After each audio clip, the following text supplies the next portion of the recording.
Hi, I'm Mary Lou Belli. I am one of the directors on Black Lightning and NCIS New Orleans and The Secret of Sulphur Springs, as well as I've directed a show called Legacies, amongst many, many others. And I am so happy to be here and part of Kneel Before Pod. Kneel Before Blog presents Kneel Before Pod. Never made it as a wise man. I couldn't cut it as a poor man stealing. Tired of living like a blind man. I'm sick of sound without a sense of feeling. And this is how you remind me. Hello and welcome to another Kneel Before Pod Alien Day Spectacular. As is tradition, I'm your guest host Angus, and together we've conquered the quadrilogy. We've survived Antarctica in AVP, and this year we're bringing xenomorphs to a town near you in 2007's Aliens vs Predator Requiem. Okay, to celebrate this Alien Day, hatching from their podcast eggs, I have with me Craig. Just one question. Are you looking at me or the clock? Oh no. And that laugh you can hear emerging from another podcast is Natalie. Hello. As always, pleasure to be here. Great, yeah, it's another Alien Day. We're actually talking about a film that doesn't feature any eggs or facehuggers coming out of eggs, which I learned in the trivia. You know, it's part of my research. Got to look into that trivia. Yeah, it's Aliens versus Predator, Requiem. Why Requiem? I don't know. Maybe we'll get into that as part of our discussion. But, as usual, we'll go for some spoiler-free thoughts to begin with. So, Natalie, let's have your spoiler-free thoughts. There are aliens.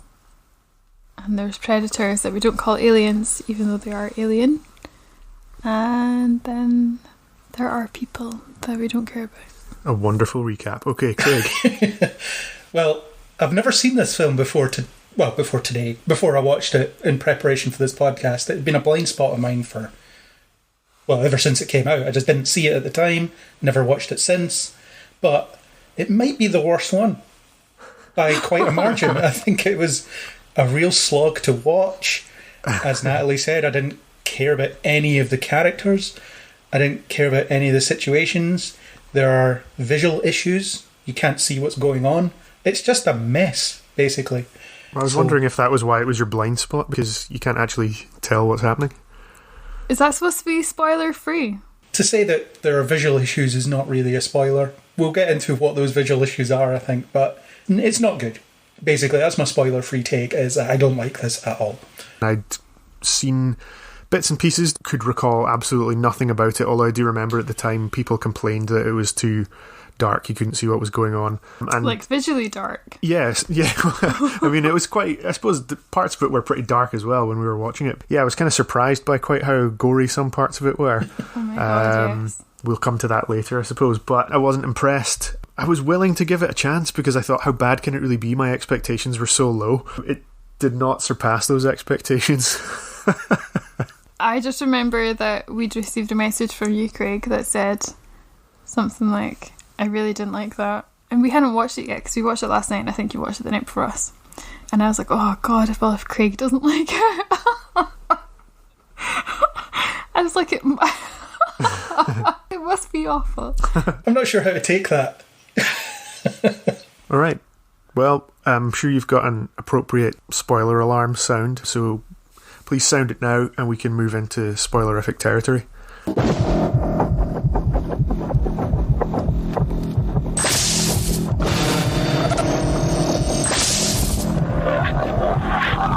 I thought we'd start off, again, I love doing my research, I thought we'd start off with a little bit of the background of this, and when it came up, this film was directed by the brothers Strauss. I had no idea who they were, and I thought, this sounds like a bad start, when it came up like that. And I only saw the brothers Strauss at the very, very end, and it was like the closing credit, it was like the biggest, it was like in G.I. Joe font or something, and I was like, what is this? Director of such amazing music videos as a Nickelback music video. Yeah, well, other such things. Glad you brought that up. I was going to say, Craig, they directed the music video for How You Remind Me, and I thought... Did they? Yes. It's their best work. Oh my god. Wow. wow. And that was like their next thing. No, I think they did So they went straight from Nickelback to they were Predator. doing music videos in the early 2000s. Crawling by Linkin Park as well is hello. a notable part of their videography. Dark. They did a lot of visual effects work as well, which Right. probably got them in this gig because it's visual effects. There's not much else to it, really. So you get a lot of that, though, because David Fincher, for example, he was hired for Alien 3 after doing music videos. Obviously, the career trajectory is somewhat different with these guys than it is with David Fincher. The rest of their filmography isn't all that long. I mean, it doesn't feature anything that I've seen. So anyway, I thought we would just kind of have a little chat about that to begin with, because that was the very first thing you see, really, and I just thought, oh, this bodes badly.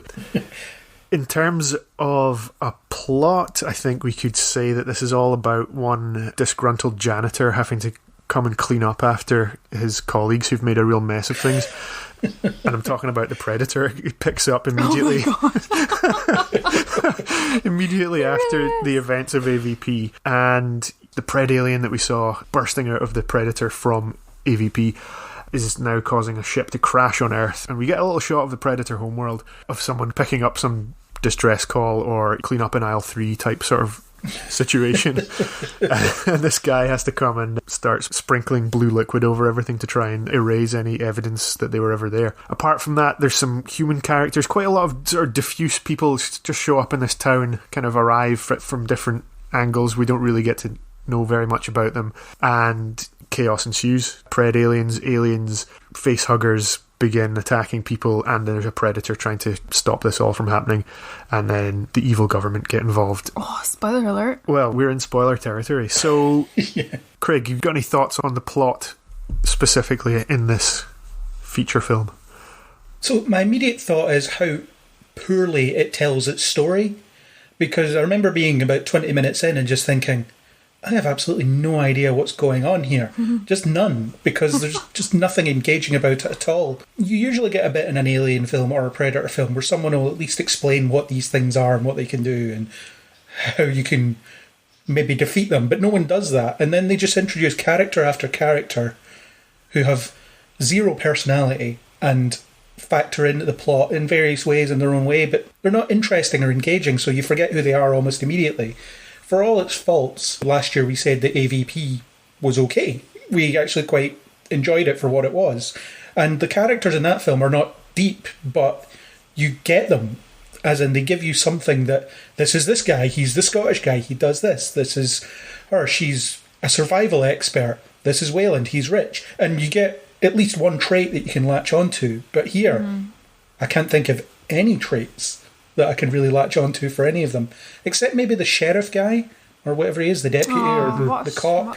He's kind of incredulous all the time. I quite liked how he was just like, what is going on? I just want to solve this. And the ex-con guy, who they keep talking about how he's an ex-con, that's all they say about him. Yeah, who just kind of tags along with the sheriff. Yeah. There's no protocol whatsoever. Who knows what's going on in that town? Yeah. It is interesting because there isn't a smooth story. It does kind of thrust you into chaos. For a little while I was like, that's okay. I didn't so much mind it because I was like, I don't have any expectations. I don't really care. Let's just see what's going to happen here and what's going to do. But I did get a bit frustrated because it really didn't offer anything. I think they just presume that if you're watching and bothering to watch this version of it, that you have some idea of anything that's going on previously. But it was fucking mental. I think the only thing it had going for it was that it was a direct continuation from the last one, which I agree, Craig, we said it achieved what it set out to do. So Because it was on Earth. Well, so is this one. because it just picks up immediately after that. Yeah. And Yeah. Oh, I had the exact same chat last night because you'd said Yeah. that actually, and I was like, oh yeah, Antarctica. But I would agree that it just introduces these characters. You don't really know who they are, even what their names are. I was quite pleased when the soldier character came in and she had like a name tag on her uniform, and I thought, okay, everyone should have name tags because then I can actually, oh, that's O'Brien. I couldn't tell you the names of any of the rest of them. And there's this weird kind of high school sweetheart subplot sort of thing where there's like this relationship that doesn't really... The characters are just shit. Couldn't tell what was going Those on with 30-year-old teenagers. Yeah, it's always the way they were, right? In these movies, they're always like, Yeah, but you can normally tell they're younger than the adults, whereas here, I couldn't. It just felt like they were Yeah, kind of when they were chucking like, in. I know how you look at me in class. I was like, I thought you were going to say, you still look at me the same way you looked at me in class 10 years when, ago. yeah, like, 10 years ago. Or whatever. Yeah, it's just so strange that they've got very prototypical bully character with two kind of goons that follow him around, and they just do exactly what they The need to. discount Freddie Prinze Jr. guy. oh my god. Yes. As in how he looked in Scooby-Doo, specifically. And there was a doctor that looked like Philip Seymour Hoffman as well. He looks enough like him that I did a bit of a double take. There was like a doctor When was there a doctor? at some point in the film. Fair part of it was set in a hospital, Yeah. so could have been. Oh, when they're... Okay. Anyway, it was pretty weird. I don't know if they were doing that just to try and make it, because we've had Alien, space, Aliens on a planet in space, Alien 3, prison in space. It's always very sci-fi, and then AVP was fairly sci-fi as well, because it had this pyramid in Antarctica and ancient lore and all this kind of stuff. Tunnels. A lot of tunnels. I thought what they were trying to do in this one was a bit like when Jurassic Park movies move off the islands and it's like, now the dinosaurs are in your neighbourhood. What would it be like if aliens and predators were in your neighbourhood? And I felt like that was what they were kind of trying to do with it, where, okay, these people are at high school, I bet you know someone like that, or you like a girl at high school, that sort of thing. I really don't need to see aliens fighting predators in a small town setting. Well, I would like to see it, but I don't get to see it because everything is so dark.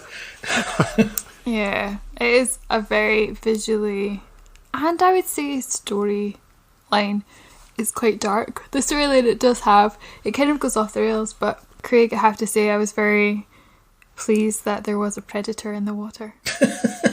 Call back to previous podcasts. It was an alien in the water, but it was predating someone, so... It was a predator, like a crocodile. Okay, yeah. So there you go. I have to just say right now, I could not tell the entire movie if that was an alien or what was a predator. And I don't know which one was supposed to be the one that was the hybrid. Yeah, I'm just that was really difficult. Right now. Really difficult to tell. I thought it was predator in the water. I read that this film cost $130 million to make, but not a penny of that is on screen. Was this an elaborate money laundering scheme? Maybe. Because there's no name actors in it. The setting is a small town. That's not expensive. And the visual effects, you can't tell if they're any good or not because the brightness has turned so far down. So it could be anything. So did they just decide, we'll spend 20 mil on this and pocket the rest? And is that why it exists? Yeah, paying people to go to the box office to make it look like it's popular. Maybe, but I had read that apparently the brothers Strauss thought that AVP was too bright and you could see too much of the action, because in the original films it was like, keep the creature in the dark, it's more suspenseful that way. And they were like, no, we're going to go back to those roots. And I really don't think that they achieved it, because really, like you say, you can't even tell what's going on half the time. No. Or There's effective use of lighting, and then there's just, I can't see what's going on here. There's a skill set difference. And if you look at the original Alien, yeah, they use shadow and light very effectively to increase the tension and suspense, whereas in this it's just, I don't know, there's maybe some shapes moving in the darkness that I can kind of see. Yeah. And that's it. It's pretty pastiche, can't lie. But there was definitely this moment where, quite early on, the soldier person has come back and she's with her daughter, and the daughter's like, I've seen a monster. Oh no, it's not that part. Never mind. There's this other bit where we get a first glimpse of one of them. And it cuts to a shape, it cuts to this person's face who's horrified and screaming, and then it cuts back. And it was doing that classic thing of not showing too much of the monster. And I was thinking of Guillermo del Toro type setting where it's like little glimpses, never go full monster. And then it just goes absolutely mental. So it's like they saw it and they thought, okay, we know what we're supposed to do to try and create the right atmosphere or create the right impression, get people feeling a particular way. And it's like they tried, gave up, and were like, I'm just going to do what I'm going to do. And just went balls to the wall. Yeah, I think that they were aiming for a lot of those motifs and things Yeah, like that, like super the classic. set in the sewers and their aliens making their way through these dank tunnels and stuff. And so you're like, yeah, I can understand that that's what they're going for, but didn't really pull it off at all. Yeah, really poor. There was an absurd amount of fake outs in the film as well. You had the bit where the sheriff guy he hears a noise and he goes to look through the car window and sees nothing. What are you going to see? An alien driving a car? That's not happening. Well, maybe that's next. There's the shot where they cut to the little girl in bed and you see that the cover's moving and it just turns out she's reaching for her binoculars. But that's the only purpose of that shot. It doesn't do anything else because they cut away from it instantly. And then eventually you get the bit where her dad looks through the window, the screen door. Oh, she goes for the binoculars. He looks through the screen door and then you see the alien and it jumps through. So you get all these fake outs, and by that point I was like, well, this is going to be another stupid nothing's there. And then I wouldn't say it got me, but it was one of those, has all these fake outs been building up to this? Because what are you doing otherwise? Why are you doing all this? I thought that bit was actually okay because it was so classic that I could forgive it that. And then it did lead to somewhere. That little scenario did result in her dad getting in, so whatever. But the other fake outs, I don't know if I'd paid attention to it because there are so many things that happen that I feel a little bit traumatised. Just by the gore of it all. It was just so unrelenting. It just kept on going, and I don't really know why. I can't tell if it's... When did Cabin in the Woods come out? I'm thinking now, and I'm like... Way later than this. Is it supposed to be like a joke? I don't understand. Oh, was this supposed to be a joke? No, I think it was another reaction to AVP not being perceived as being gory enough. Or it was PG-13 maybe or something. And so they were like, right, let's go full bore, stick a face hugger on a kid in the first few minutes or so. Like when that happened, I don't know whether or not it's just I'm kind of getting older and getting more sensitive to these sorts of images, but when I saw that I thought, no way, they're not going to do it. Yeah, that is in legit the first 3 minutes where the dad and the kid out hunting a deer, so they deserve it. It was pretty interesting because you were like, oh, they're not going to do that, are they? And then you were like, yeah, they are. I thought that so many times watching this where it was like...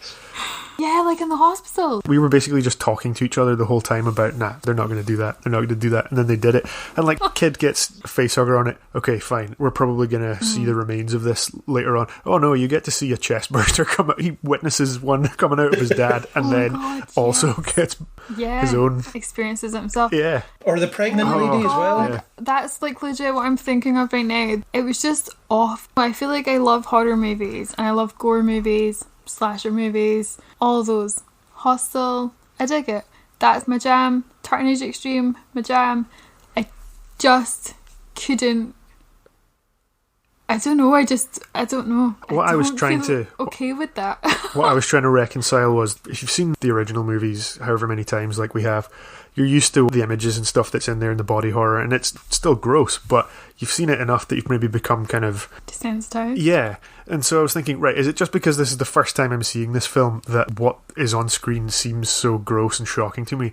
And I don't know, I just think probably they were aiming for something and didn't really hit the mark. They didn't get that balance right. How many people have aliens bursting out of their chest in this movie? Because it's a really high number. And the thing is, it's not even like single-headed aliens anymore.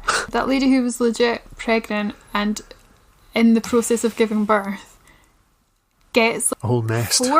3 or 4 that burst out of her belly, and they're wailing like a kid. Did you think that balance was completely off as well in terms of what they were delivering in terms of body horror or stuff that we might have, as fans of the series, have experienced before? I think the earlier films, they do a good job of letting you drink in the shock of that moment. Yeah. For example, in the first Alien film, the chest bursting moment, you linger on that for such a long time. It's like, this is horrible, look at this has happened. The actors are all covered in blood. The characters are all covered in blood, and we all know that Ridley Scott didn't tell them that it was going to explode and they were going to get hit in the face and stuff, so their action's authentic. But here it's just, here's a gory image, here's another gory image, here's another gory image, and you don't have any time to process it, so you see it in the moment and you think, wow, that's disgusting. But then after it moves on to something else immediately. And also I keep questioning the time scale for the hatching to happen, because up until this point it takes a reasonably long time. There's a good day or so, but I'm sure it's only a few minutes between the predator alien impregnating the pregnant woman and then the bursting to happen. So the incubation period seems to be shortened. Maybe that's got something to do with the predator DNA. I don't know. Potentially. We don't ever explore that though. The thing is that there was so much untapped potential, I think, in having the Alien and the Predator hybrid, and I don't feel like the movie made use or explored that at all. But also, once you know that there's a incubation period that takes a couple of days or however long it takes, certainly in the first Alien film, it has its own kind of horror attached to that, as in, there's nothing I can do to stop this. I've got a couple of days to think about this, or several hours to think about this, and we all know what's going to happen. Obviously, in the first Alien film, you don't, but as the films go on, you encounter people that know what's coming. We, as the audience, know what's coming as well, because we've seen it before, and it's that terminal nature. You've been bitten by a zombie. You're going to become a zombie, but not right now. That in itself is horrifying. Whereas in this, it's like, okay, in a few minutes, there'll be an alien bursting out of this person, and then it'll be fully grown in like 5 minutes as well, so it can wreak havoc.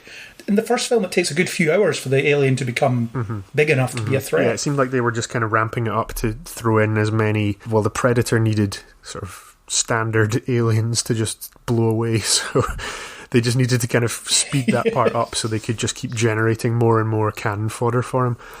I just didn't understand why in previous movies where aliens have gone up against predators, it's been an epic battle, and yet this predator very easily was just like, I'm gonna lasso you and cut you in half, or I'm just gonna put some blue goo on you and you're gonna melt. It felt like a game. Collect all the aliens. Yeah, I do want to talk about that, but I'd like to talk about the Predator as well, in terms of what we think of that character's story arc, because the Predator seems to come down to Earth to kind of deal with the issue of this PredAlien and the crashed ship and stuff, and at some point seems to be kind of clearing up after himself, but then skins a man.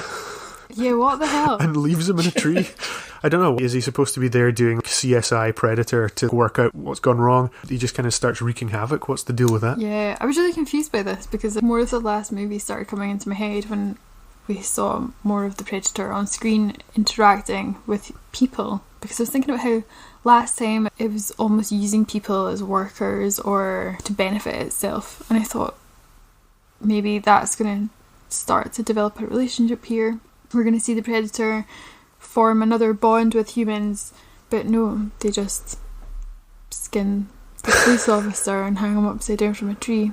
It was pretty gross. Do you think that was coherent motivation, Craig? No, but I'm wondering if he just thought, I've got a few hours to kill before I find some more aliens. I enjoy skinning people alive. I'm just going to do that. Like, honestly, it just felt like really from nowhere. It felt like the Predator would have had other things to be doing. So you're like, got why a job have to they done do. that?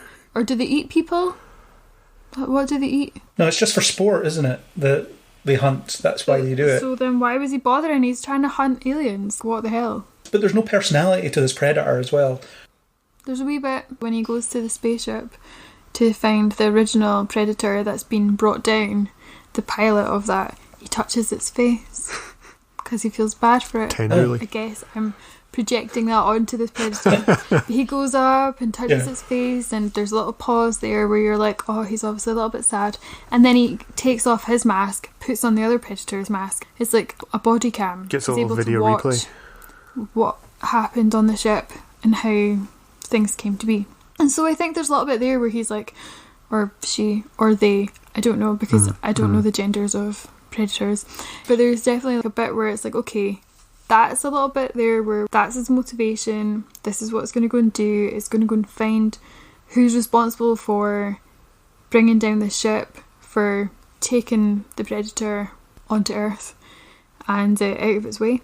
So yeah, I don't think killing humans is in that storyline at all. You would think it would only be after the aliens and cleaning up that. I was really confused. As you said, Angus, the whole point of his mission was, presumably, we don't really find out, we're supposed to infer it through context, but it's cleaning up the mess that's left, so we need to get rid of all the aliens so that the indigenous species don't see. And it happens when they destroy the pyramid in the last one as well, as in we need to clean this up so that people don't see what we've been up to. We need to get rid of any collateral damage, really. So you would think his mission would be, don't get seen. So skinning humans alive is a good way of getting seen, just or making people aware of your presence. Just a character beat then that this guy just can't help himself. Maybe. Yeah. It's really interesting. Just a flaw that Because he they has. don't talk, or not in a language, or in a way that we can understand. And so it was really interesting. We did talk a lot during this movie last night, because partly we were like, what the hell is going on? And oh my god. And also, it was a wee bit jumpy, but there was definitely a really large portion where there was no dialogue whatsoever. And it was just the Predator doing his janitorial duties. And I was watching it. I took the note as long scenes of Predator doing nothing. I was watching it and I said to Gus that it reminded me, this is not a reflection on Bollywood, but it reminded me of when we went to see a film at the Raj Mandir in Jaipur last year, and we went to see a film in Hindi, which I only know some words, but basically you can understand what's going on through quite elaborate action sequences and very emotive characters. And so I was watching it and I was like, it's kind of amazing because this movie could be universal. You don't need to be able to speak any language. You can just watch The Predator and feel him emote. Just listen to those clicks and roars and I was going to ask if either of you sided with the Predator, because I think that it feels as if of those monsters you're supposed to kind of side with one, because the aliens are the ones tearing stuff up and attacking people all the time. The Predator's only really attacking people that are a threat to him. He's there to do a job. But do you feel like this film makes you even side with him at all, or are you just kind of sitting there letting it all wash over you and you think, what is all this? I have no compulsion of liking anything that's in this film, the alien, Predator or human. I think everything is equally distasteful. But the thing about the aliens or the xenomorphs is you can't really blame them in a way, because they're just acting on instinct. That's what they do. The whole point of them is presumably they get deployed in somewhere to clear it out or to cause havoc, and well, they're not impossible to kill, but they're very difficult to kill. The more of them that there are, the easier they are to kill. That's the way it is. It's just always the way that he's cutting tons of them down in the sewer just with the laser gates and stuff. It's not supposed to be that easy, but it is so easy. I was like, if you can do that, why have you not done this the whole time? Just keep doing that. Just do that. Just set laser gates everywhere. You'll eventually get them all. Yeah, it's a bit of pest control. So the aliens don't have a character because they are just animals. In the same way that you watch, I don't know, something like Crawl, which is a film that we can reference, where you can't blame the alligators for eating people because that's just what they do. Or Jurassic Park, the dinosaurs eat people because that's what they do. It's the monsters. You can't hate the monsters because of what they are, but you can hate the circumstance that gets them in a position where they can hurt people. So that's not really the Predator's fault. It is in they built the pyramid, but it's not really this Predator's fault that these aliens are on the loose.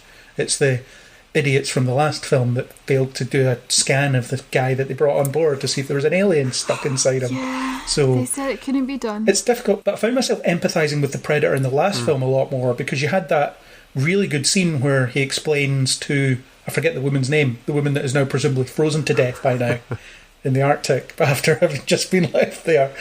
But the bit where he shows her, look, here's the acid, here's what it does to normal stuff, but it doesn't affect themselves, so you can make a shield out of their head and things like that. So that gives you a bit of personality and that gives you a bit of camaraderie, whereas here you get none of that. He just cuts about and does stuff. Yeah, so that just goes to show that even in schlock you can still have something to empathise with, but not in this particular schlock. Yeah. But it's weird though, because of the previous movies though, it definitely made me think that they were going to behave a particular way, and that obviously counted for absolutely nothing.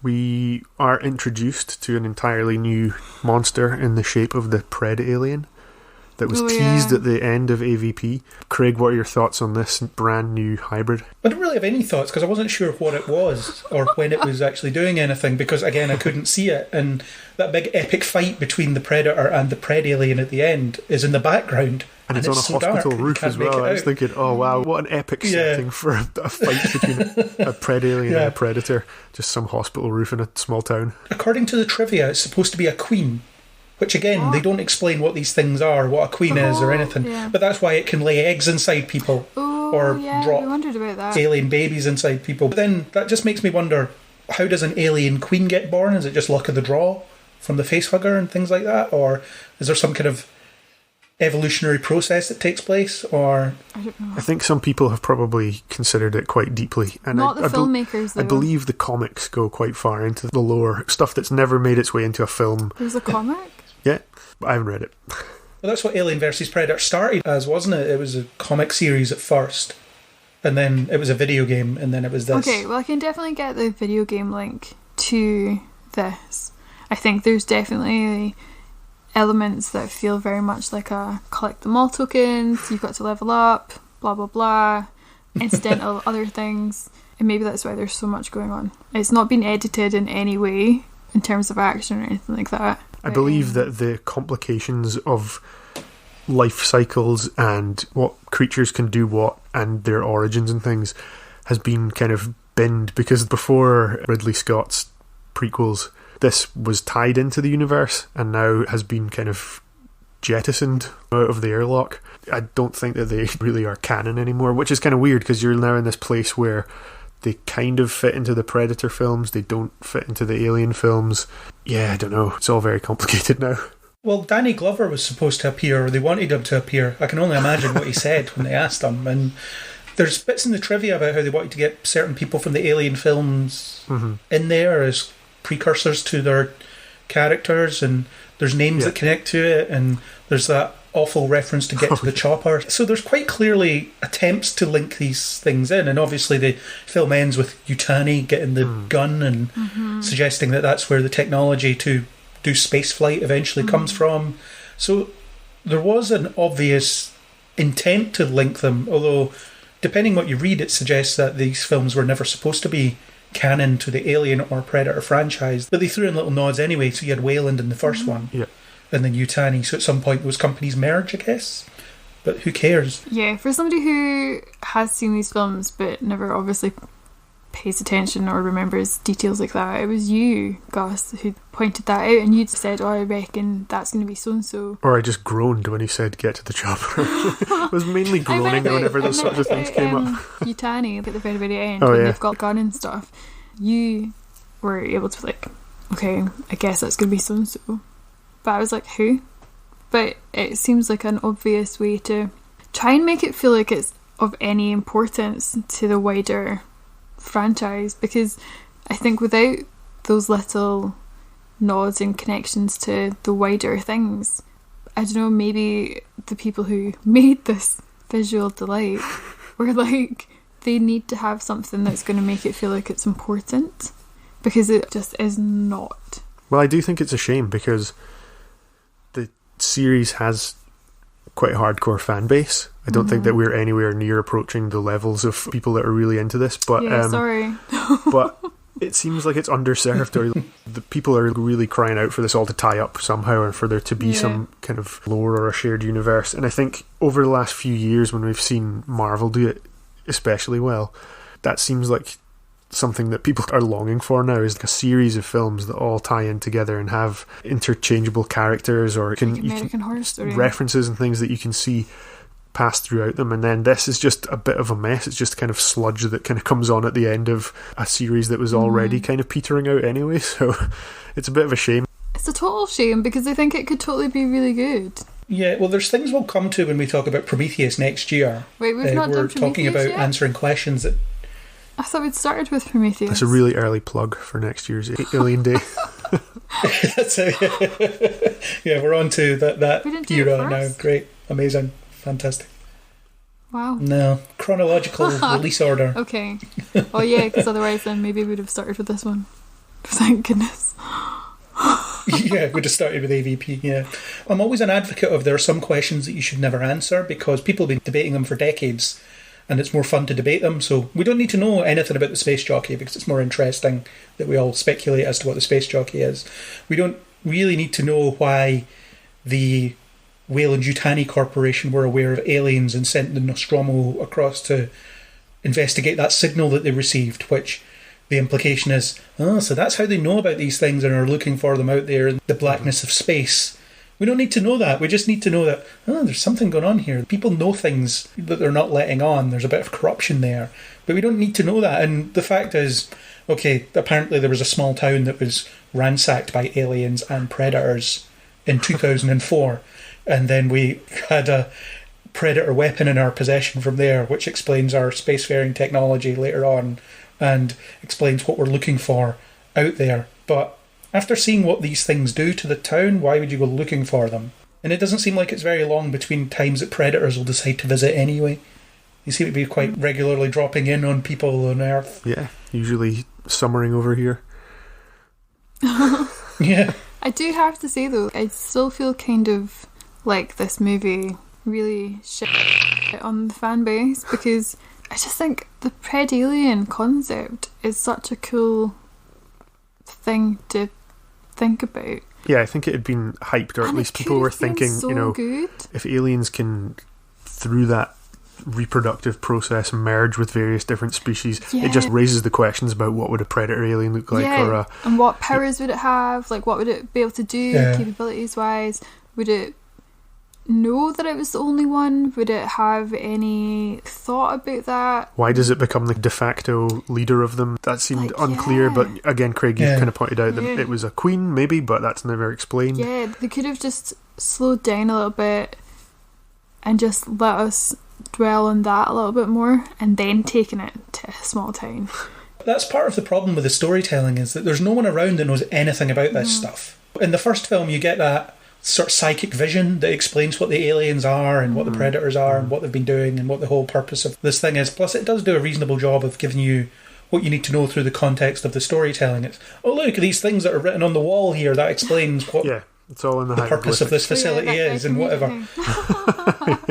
Yeah. But here it's just a bunch of no-marks living in a small town that know nothing. I'm not angry at that, though. I'm not angry at people not knowing what's going on. I think that's supposed to be, I guess, relatable. Oh my god, it could be a town that you know or whatever. I just feel like, just in terms of having too many characters and too many things going on, they could have really just simplified it. And for such an exciting concept, I don't know, I just feel like there was a missing step here. It could have just been that we spent time finding out about, what are we calling it? PredAlien. Damien the PredAlien. In the production, they called it the Bull Alien for some reason. Weird. Or the Bull Predator. I just feel like there's a missing step. I think it would have been much more exciting to have seen a movie about a PredAlien. It's pretty weird to kind of set it up and then really not explore it at all, and not explain anything that happens, how it's impregnating other people through their face. Maybe you're just supposed to infer that that's how predators get busy. Just absolutely mental, though. Just absolutely mental, and just, It could have been a very deliberate plot where it's just one PredAlien preying on this small town with one predator hunting it, and then you get humans in the way. I don't know if it would have been executed any better, but it would have been more interesting conceptually, because we did have the collection of aliens in the last one and the collection of predators, and they slowly whittled down both sides until nobody survived, really. Whereas in this one, it could have been that one-on-one. Here's a proper test of skill versus this test of instinct. And here's all these humans that have no idea what's going on in the middle of it. And then you don't really need to explain much there, because here's the alien, it just kills people. We don't need to go into the mythology of how it impregnates people or whatever. We've just got one thing that is very good at hiding. Maybe it has a cloaking ability. I know it's technology that lets the predators cloak, but why not? We buy it. It has a camouflage ability. That's fine. I'm happy to accept it. So it's very difficult to hunt down. Then you've got all this imagery of the alien sort of slowly stalking people. Maybe it has that hunter instinct built in, so it doesn't just attack. So many other exciting, stalking people and taking pleasure in hunting. So many other exciting possibilities that I just think were completely overlooked. I think as well, when we watched the film last night, there was an optional 2-minute 14 behind the scenes bit that we watched, and I never like watching these things. And for some reason I said to Gus, I was like, let's just watch it and let's just see what they have to say for themselves. It just felt like it was them just bragging about how great they were about creating digital monsters. Because it was just them going, this is our low res and this is what we do and this is what we'll do to make it look real. And I was like, did you do that though? And there was a bit where they were like, yeah, you don't want it looking like an early 90s music video or something. And I was like, Jurassic Park is better than your graphics. Don't even give me that. The eternal comparison. So, and it will be, because it's absolutely true. I was like, I can't believe that they're so up themselves that they honestly truly believe that they've created something really wonderful. It did make me wonder how it was almost, it's almost like sort of delusional digital puppetry, and how much of the filming or the time it took to film the human bits Like, how long was that? Was that just a week? And then they spent, I don't know, however many months in the computer lab just 3 like years. playing with these playing with these digital puppets and kind of moving them around and being like, oh yeah, this will look cool if this one does this, and then this one's going to punch this. And Yeah. I think that's what all their money went for. Could be that they found that work meaningful, though. They think they created something that looked great and whatever, and then how it was deployed in the film is vastly different, because there are decisions made after that about how we're going to light these things, how we're going to use these things, how's it going to look next to live action elements, and well, you never find out because it's so dark and you can't make anything out. So I looked at a production still of the PredAlien where it is well lit and it looks really cool. Why wouldn't you show us that? Why wouldn't you let us see this really dynamic, fun design? But I mean, me describing the film that I would like to see about this PredAlien hunting people rather than just attacking them, I think that would have been way, way better on a conceptual level I'm looking anyway. forward to reading your spec script. Yeah, that's it. I'll pitch it to, well, it'll be Disney now, won't it? And then they can make it. Yeah. As opposed to this, every 20 minutes or so, we're just going to have a bunch of aliens just attack a bunch of people. And then you have that whole clunky way of getting there where that guy gets his keys chucked into the sewer. So let's go find your keys. It's like, you're not finding those. Absolutely no chance. That was another thing where we were just kind of talking at the TV like, saying, what are you doing? What are you doing going in there? You're just going to reach into that? You've got no idea if your keys are there. Oh, you've got them. Oh, they're in the bit that's not even the sewer. And if you just check that first, you would have been fine. Just strange decisions at every turn. And there's a couch down there for some reason, because there's a big homeless population in this small town. And then that guy's arm. And those people who are living in the sewers never get taken in. And then they all get face hugged. So many things I have problems with. The sheriff deciding, I'm just going to use these civilians. We're going to go raid a gun store, arm up. Yeah. Another strange decision on his part. Is that just like small town mentality though? That's just what they do. One of my favourite lines was, I forget who says it, maybe it was the teenage girl. The government never lied to people. It's funny when you've just been watching Parks and Rec, because we're late to the party. But there's a bit where this girl is having a school trip and she goes and speaks to Ron Swanson and has to find out what the purpose of government is. This is a sideline. And it's basically like, there is no purpose. Just take your money. My favourite line was from Dale the bully. It was about when they were going to go break into that gun store, and he said, "This plan is stupid. Let's just leave town now." And I was like, yeah, it is stupid. He's actually speaking some sense. The only one that... I didn't know if we were to take a favourite line. But it was also earlier when he was just making fun of some kid for having a part-time job. Yes, very strange. That's a very strange thing to pick on. Small town mentality. Haha, you have to bring us our food and then we pay you for it. Hilarious. We're going to beat you up now for this, honestly, for some reason. Yeah, just classic. That's what you do to show somebody's a bully, right? You have to have that scene. Set up that tension. I also love that there's a whole line explaining how they're able to get into the school after hours. I put tape on the lock. We don't care. I'm okay with the fact you can break into a school. Yeah, really weird. Although I was getting kind of faculty vibes at that point when there's aliens running around, and then she decides that they're going to go to the swimming pool after hours. I was thinking of the faculty earlier when you guys were talking about that earlier. Yeah, the faculty for sure. It seems like they were trying to throw in a bit of aliens as well when the National Guard roll into town, and you think, okay, maybe we're going to get a bit of a reprise of the action from Aliens, but then they just get absolutely torn through, shredded by aliens. Absolutely destroyed. Although it does allow them to kind of ride around in an armoured vehicle so that you can get a bit of that. Did you like that in Aliens? Because here's a bit more. Yeah. And there was that bit about, we've gone into the centre of town, we're going to be surrounded. Yeah. Well, why did you do it there? Someone told you to. It's interesting because the ending as well doesn't make sense to me. When are we talking about the ending? You're talking about it right now? Alright, so at the ending, when they make their miraculous escape in a helicopter, do you not think it's weird that she doesn't at any time say to the people who then find them, I'm in the army, I'm one of you, so what are you doing? I'm armed, I'm in the army, blah blah blah. There's nothing at all. She's just treated as a civilian. She acts like a civilian. If any time you were to say that you were in the army, it should be now to protect yourself, because I thought that the people who find them when their helicopter is crashed are just going to kill them to clean up, like the Predator. They're just going to pour the blue goo on They're them. going to pour the blue glue on them. The blue goo on them. But yeah, I think it's weird that they think that they can survive. They've just seen their whole town be blown up. And it's when they nuke the town as well. It's supposed to be a bit of a victorious moment, but everyone died except this 7 people, however many it and is, we've that managed just to seen that the escape. hospital is full of newborn babies, so that's really fucked up. So weird. Yeah, they're all gone. I thought what was going to happen was that the people who were in the helicopter on the roof of the hospital were going to take off. They were going to go and try and pick up some of the survivors. The survivors would have been picked off in the centre of town, but maybe the sheriff and 1 or 2 others might have survived, and they'd go and rescue them, get them out of the way of the blast. But instead, it was so dark that they just send in this jet or whatever. And that's it. You see this massive mushroom cloud. Well, they really did it. They face-hugged a child. They chest-burst a child. They put a nest of aliens into a pregnant woman, and then they nuked a whole lot of innocent people. Yeah, including newborn babies. The alien left the babies alone specifically as well. It was that tense moment of the alien looking over them, and then it just leaves. It doesn't do anything.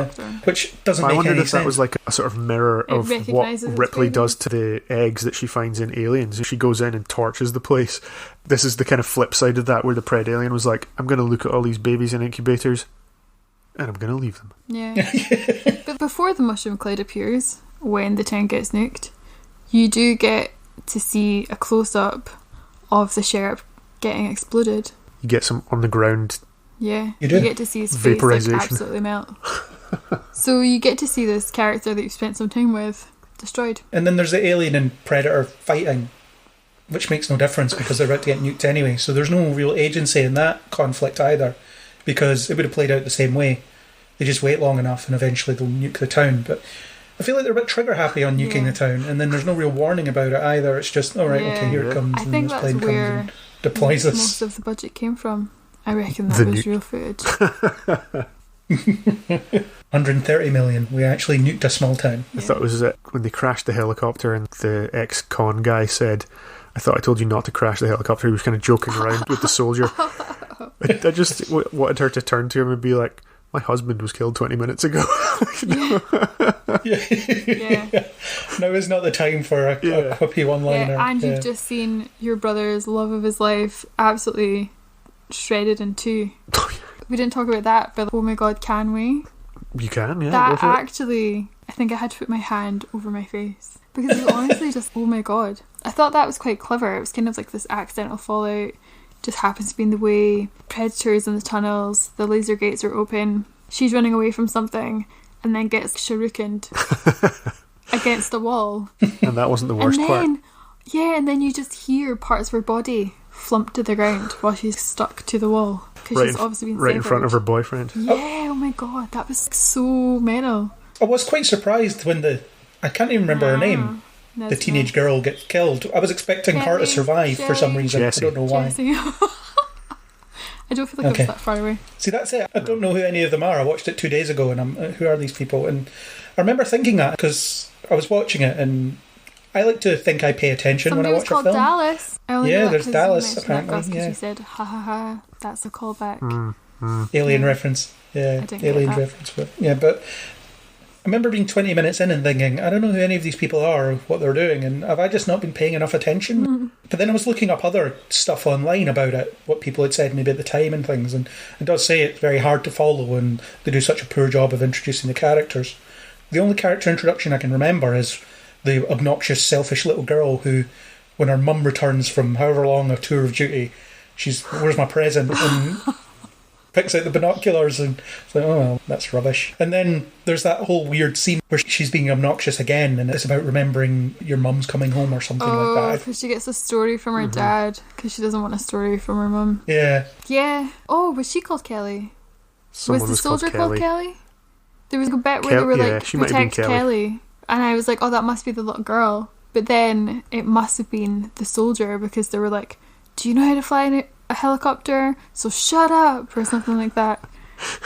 That's why we've got to protect Kelly. So I think Kelly wasn't the girl. They didn't really give a shit about the girl. It was just about the soldier, because she could fly a helicopter and a tank. It's basic though, isn't it? I mean, it's basically you just, even if you're doing something like this where they're not going to be the deepest characters in the world, they're not going to have a lot of nuance to them if they have any, but give them something that makes you remember who they are and makes you care when they're dead. In fairness, the whole teenage plot stood out the most to me because of how ludicrous it was, how you had the whole obnoxious boyfriend who beats the pizza delivery kid up for no reason, really, other than the fact that he just doesn't seem to like him. And then you had that whole bit about where she said, I fired my boyfriend, which is really weird terminology.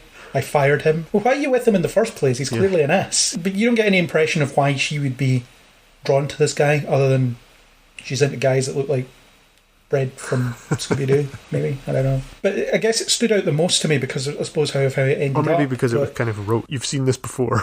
It's a typical slasher movie type situation as well, isn't it? Where you've got the horny teenagers cutting about who are destined to be killed by Mike Myers or Michael Myers, not Mike Myers. Or Mike Myers, Austin Powers. Let's do that. I agree. It's so strange the way that the characters just kind of show up at the beginning and this guy gets off a bus. We've got the sheriff. Someone else just returns home. And then at one point they're all in the same diner as well. So it's like, here's all the people we're supposed to care about. Yeah, and you were like, look, they're all in the diner. They're all there. And there's a waitress who we are supposed to care about because her boyfriend got skinned recently. Her husband. Uh, And the sheriff didn't even tell her about it. But when are you going to tell Lisa that her husband legit he was telling the guy, his dudes? friend, who was just giving him details about crimes and all these sorts of things that were going on. He was just feeding him all this information. Yeah, come along with me. Let's go for a ride along. It doesn't matter. Yeah. And he gave him all the information, and I was like, he's not a real cop because a cop would not divulge sensitive details of an open investigation. What are you doing? Sorry, but you would never get that. Very, very strange. Anyway, we've talked a little bit about the callbacks and some of the Easter eggs and stuff. I think none of them are deserved or earned.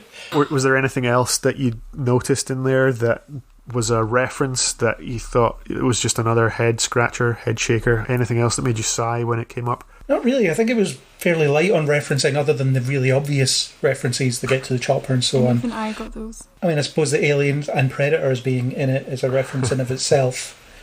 And the Predator homeworld maybe gives you a bit of expansion of that mythology, a little bit, but it's all meaningless. And the Predator films from here never reference this, and they get worse as it goes anyway. Yeah. Even though we've talked so much shit about this movie. Coming round on it? Well, no, it is dreadful. But I think because it did have lots of things happening all of the time, that I didn't get bored. You're like, just give me something for that short attention span. But I feel like in other films, definitely not the last one in Antarctica, but the one that's in the jail. 3? 4? Wherever it was. But there was definitely that, and I remember feeling like I'm going to fall asleep. This is like so boring. This one, though, thrills every minute. This one was for your generation. Well, no, I still think it was dreadful. Okay. But I'm just saying, I didn't look at the clock. You were looking at the film, not the clock. Me all the time. Speaking of dreadful, where does it fall in your rankings of all the films? I can't even remember what mine were anymore, but is this the worst one? So the ranking of the movies goes Aliens, An Alien, and then the rest. And then whenever I've seen one of them, I'm like, oh, maybe that's the best. And when I see the other one, I'm like, oh, maybe that one is actually the best. For the rest of them, they're all shit. Right. Okay. Craig. For me, Alien and Aliens are equal billing because it just depends on my mood, which one of them I prefer, whether I want horror or action, whichever. And then it's, diminishing returns after that, really. I would put AVP, the first one, in third.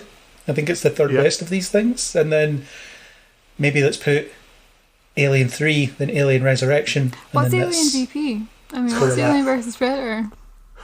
Alien Vice President. What happened? What happened in that one?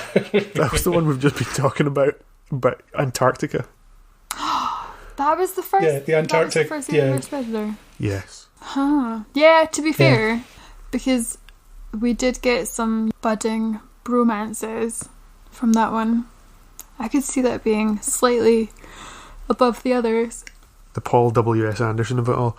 I think, it was interesting watching it last year and trying to think about how bad we thought Resurrection was, and then maybe Craigie convinced me that AVP deserves to be above 3 and 4, because I think in the past I'd always thought, right, 1 and 2, as you say, top. So solid. Yeah, 3, 4, part of the original quadrilogy, so probably belong in there somewhere in that sort of middle tier, and then the AVPs are just trash at the bottom. But yeah, I think maybe you talked me around last year into saying, yeah, AVP, it does what it says on the tin, it knows what it is. I wasn't watching that clock. Keep going back to talking about the clock, but I wasn't pausing it and seeing just how much of the runtime was left. Yeah, I didn't pay attention to that, so I feel like that is a judge to some extent of how successful a film's been. However, it totally does not count for this film. For this one, I hadn't seen it before, so I was thinking, right, I've heard it's bad, but how bad can it be? Bar's really low. And now I think, yeah, it probably is bottom. Probably is bottom. It's so terrible.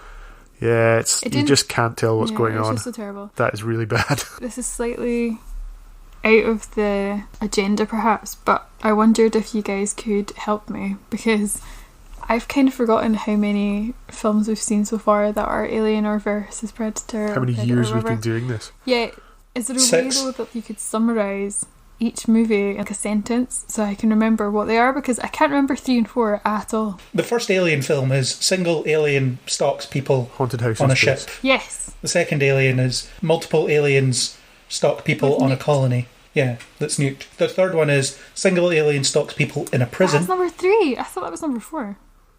Yeah. And the fourth one is resurrected Ripley plus single alien hybrid thing. With weird eyes. Down. Wait, have we seen number 4? Oh yeah. Yeah. There's a whole podcast about it. Yeah, we did Resurrection. Yeah. You felt really bad for the hybrid when it was getting sucked out the hole in the ship. Oh, yeah. And it just stared at you with those glassy eyes. What a wee shame. Okay, now you said that, I do have that image in my head, but I can't think of any other part of that movie. Well, that was that. And then the ones we've been talking about, Antarctica. So Antarctica and then this one. And then this. Ah, okay. It feels like we've seen many more.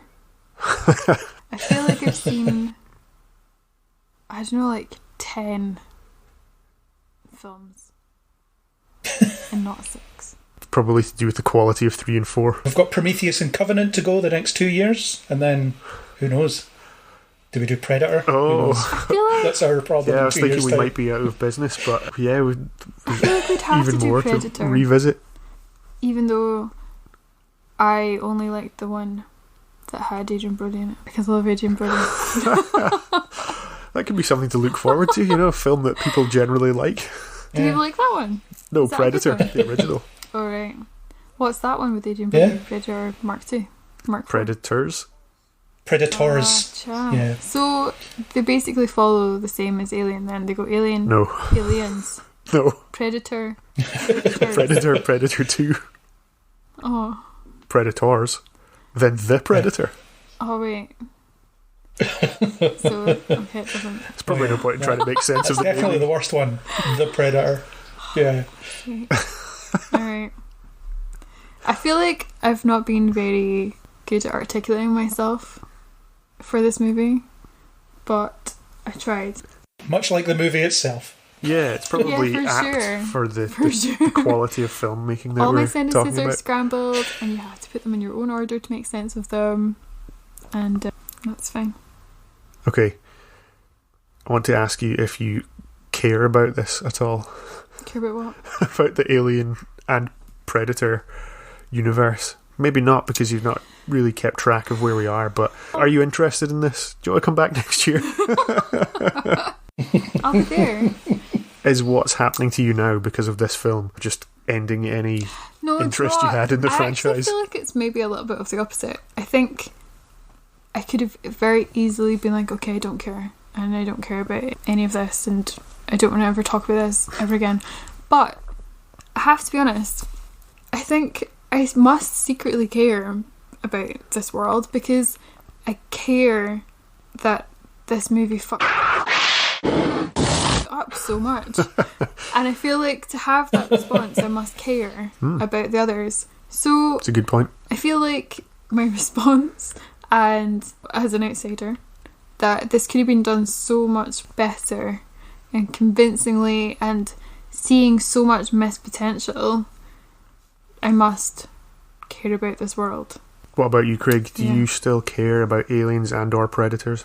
I think as time goes on, I find that the franchise is just falling into the dust. I think it's not very well maintained. It seems to get worse as it's going on. I don't like Prometheus, although it's probably a hell of a lot better than this. I've not actually seen Prometheus since it came out. I've seen it twice, actually. I remember I watched it on a plane, and I've only seen Covenant once, but I really hated Covenant at the time. So those are two films I definitely don't like. And Covenant's quite well connected in a way, whereas Prometheus, it forces in connections as it goes. But I like the aliens and I like the predators as a concept, and I think that there's a lot of potential there. And every time they say they're making one of these, I'm like, oh, I wonder what it'll be this time. I remember thinking The Predator, directed by Shane Black. Oh God, this has got to be great. Nope, it is not. It is awful. I actually quite liked it. Possibly the worst one. Did you? Yeah, but we'll have to save that for however many years down the line. 5 years from 6 years from now, or whatever it Who's is. Shane Black? He's a director. He directed Iron Man 3. He directed... Did you do a Lethal Weapon? Is that the one that I've not seen, though? Or did you write Lethal Weapon? Did he have something to do with Lethal Weapon? It was Richard Donner that directed the Lethal Weapon movies. Maybe he wrote them. The Nice Guys is another film that Shane Black directed that people liked. Is that Russell Crowe and Ryan Gosling? Yeah, that's the I one. like that. And the little girl who ended up... Well, she was a little girl at the time. She's in the Spider-Man movies now. Angourie Rice, I think her name is. So he's a director who's good at action. He knows what he's doing. He's also in the first Predator film. What? Oh my god, was that like his dream? Okay, we should save all of this juicy I know, chat so much and good content. We're not even talking about this film anymore. For the I Predator. know, well, there's not much to talk about. I mean, yeah. The How You Remind Me directors, apparently not the best people to I helm an find Alien that versus Predator fact honestly sequel. incredible. So I pretty thank great. you for sharing the insight. Seeing as you're asking, I don't really care. These things are out there, they exist, they've been made. It doesn't mean that I can't go back and watch Alien and Aliens and still enjoy them and then never have to watch from beyond that point again. And yeah, it's a shame. I think it is a real shame that franchises that mean a lot to a lot of people are kind of heading down the tubes, down the sewer where lots of car keys are to be found. For the hardcore fans, for the diehards, it's pretty bad. But for me, I don't really mind. We watched it. It was the first time I've seen it. I don't know if I'll ever watch it again. I'm never going to watch that again. But yeah, like I say, it doesn't take away from the other films that are still out there. And that's why I think petering out just like this did. They keep playing fast and loose with what's canon anyway. I think before Prometheus came out, Ridley Scott said, as far as he's concerned, Alien and Aliens are all that exists. That's And, rude. you know, what does he know? I don't really care. Though. He's obviously given permission for the others. He needs to accept that he... What's it called when you're like the father of something? Paternity? The creator? He needs to accept, The engineer. he needs to accept paternity. And there's the upcoming Disney Plus TV show about Alien as What? well, so there's that to think about. What's that going to be? It's like Alien Babies, Muppet Babies style. Oh my god, I wish. That would be... I mean, Horror. they could do that, and I don't know if I would be surprised. I'd be there. Maybe that shows that I do still care. Yeah. Thoughts on kind of beyond this in terms of Prometheus and Covenant and stuff are for podcasts in the future. Yeah, I mean, I have thoughts about those as well, but I was definitely looking forward to those, so it wasn't as if my fandom of this was at all affected, because I hadn't even seen this film until now, so I couldn't have cared that much about it. In that it took an Alien Day podcast to force me into watching it. That's it. We've done the work and we'd never have Yeah, to we watch them put it again. off. That's the beauty of it. That's the beauty of We this kind know of This is coverage. coming around every year, and I think we'd managed to push this movie off until the day before we were doing the podcast. Well, that's possibly the best because it leaves so quickly that it needs to Yeah, be as that's fresh as true. possible in your mind. That's definitely true for me. Yeah, I watched it less than 2 days ago and I've already forgotten quite a lot of it. That's why I've got extensive I didn't notes. take any notes. I saw you take notes, Gusby. And normally I guess I take a couple, but I guess I was like, I'm just going to be in the moment. I'm going to be in the moment of this movie. You're just going to let it Yeah. wash over you. See where it takes me, and je regret. Hopefully our memory will be jogged by the Just conversation. hope that Hopefully that We've this. gotten everything out that we need to get out, because I don't know if I want to ever talk about this movie again. Yeah, I think it's probably a good time to wrap up. I think that potentially next year when we come to talk about Prometheus, we might have completely erased the fact that we did this from our minds, and we'll be like, well, last year we talked to you about AVP, that was fun, Antarctica, you and Bremner, all that kind of stuff. Yeah. That's legit me every time. Well, that's true, we do need to kind of go over the whole lot again. Craig, have you got anything else you'd like to say? Any final thoughts on Aliens versus Predator, Requiem, why? Yeah, well, I've looked up Requiem, actually, the definition of Requiem, because I was curious. According to this Google that I did, assuming it's on dictionary.com, especially in the Roman Catholic Church, a mass for the repose of the souls of the dead. I think it was just, that name sounds cool, we'll use The name that. that they always use for a revival of things. There must be so many other movies that have got Requiem, and it's like a sequel. Or a threequel. When Unleashed was a subtitle for everything, or Begins. Definitely feels like one of those words that just gets kind of tacked on to the ends of film titles, like Reloaded or Revolutions. Yeah. Revelations. It sounds cooler than Predators 0.3, 0.2, 3.0. Yeah. Predator Hard 4.0. Yeah. All I can really say about this is I thought this was terrible, and it's kind of astonishing how bad it is. Mm-hmm. And I am convinced it's a money laundering scheme, because where did that 130 million go? Is it just they're so frivolous with their money, they were just chucking it about at different things? I don't know. Let's see if you can get the paperwork released. Because we need to subpoena the records, find out what this money was spent on, because it certainly wasn't this movie. It couldn't have been. I think the Squirrel Brothers just paid themselves a lot of money. Apparently it was a higher budget than the first one as well. For what? Natalie? Yeah. Do you have any final thoughts? Anything you haven't said yet, or anything you'd like to reiterate? Just that there's a predator in the water. And who wrote that? And why did you do it? And who hurt you? Good to finish up with some unanswerable questions. You're welcome. I think I've said it all already. The fact that I'd never seen this before and I will probably never watch it again is enough. There's no reason to. Good. I couldn't tell what was going on. And I won't ever have to tell what was going on again. And if nothing else, we've shone a light on potentially a criminal enterprise in the form of money laundering. So this podcast has achieved something. Yeah. And as not a diehard fan, I think that if they wanted to do a rewrite, approach me. I'm open to discuss. I think I could see how you could make it better. Well, we brainstormed a better film on this podcast. So feel free to reach out to us and we'll be happy to take your call. Yeah, come on, Disney. Let us make Alien vs. Predator 3. The rewrite! Revelations. Well, it could be that, there's this trend of, let's do a sequel that ignores all the other sequels, like in Halloween, for example, or Terminator. Every time they make a film, they pretend that everything since 2 never happened, and then that fails, and then they do it again, and then they do it again. And that's what they do now, that's the trend. So let's do the AVP sequel that ignores this film, but still canonises the first one. So we'll start off with the PredAlien bursting out, and then we'll take it from there. Okay, well, watch this space. Redeem the series. Alien vs. Predator. Redeemer. Redemption. Try that again. Alien vs. Predator. Redeemer.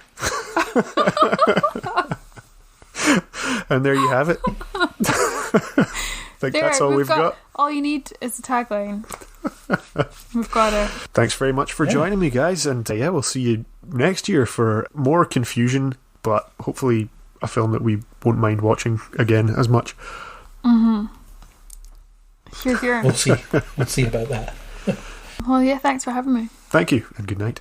Bye. Thanks for joining us for another trip to the Alienverse.